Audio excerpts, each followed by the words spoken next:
Satyabama Institute of Science and Technology, Chennai and Sriperumbudur. தமிழகத்தில் நடந்து முடிந்த 12ஆம் வகுப்பு பொதுத் தேர்வில் 95% பேர் தேர்ச்சி பெற்றுள்ளனர்.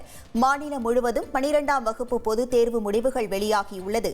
சென்னை கோட்டூர்புரத்தில் பள்ளிக்கல்வித்துறை அமைச்சர் அன்பில் மகேஷ் தேர்வு முடிவுகளை வெளியிட்டார். 12ஆம் வகுப்பு பொதுத் தேர்வு எழுதிய 7.92 லட்சம் மாணவர்களில் 95.03 விழுக்காடு மாணவர்கள் தேர்ச்சி பெற்றுள்ளனர். மாணவியர்கள் 96.70%, மாணவர்கள் 93.16% தேர்ச்சி அடைந்துள்ளனர். வழக்கம் போல் மாணவர்களை விட 3.54% மாணவிகள் அதிக அளவில் தேர்ச்சி பெற்றுள்ளனர். அரசு பள்ளிகள் 91.94%, அரசு உதவி பெறும் பள்ளிகள் 95.71%, தனியார் சுயநிதி பள்ளிகள் 96.88% தேர்ச்சியை பதிவு செய்துள்ளன. 12ஆம் வகுப்பு பொதுத் தேர்வில் 98.82 தேர்ச்சி விகிதத்துடன் அரியலூர் மாவட்டம் மாநில அளவில் முதலிடத்தில் உள்ளது.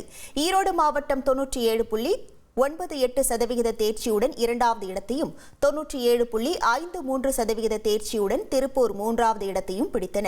கோவை மாவட்டம் 97.48% தேர்ச்சியுடன் நான்காம் இடத்தையும், கன்னியாகுமரி மாவட்டம் 97.1% தேர்ச்சியுடன் ஐந்தாம் இடத்தையும், சிவகங்கை மாவட்டம் 96.71% தேர்ச்சியுடன் ஆறாவது இடத்தையும் பிடித்துள்ளன. Satyabama Institute of Science and Technology, Chennai and Sriperumbudur.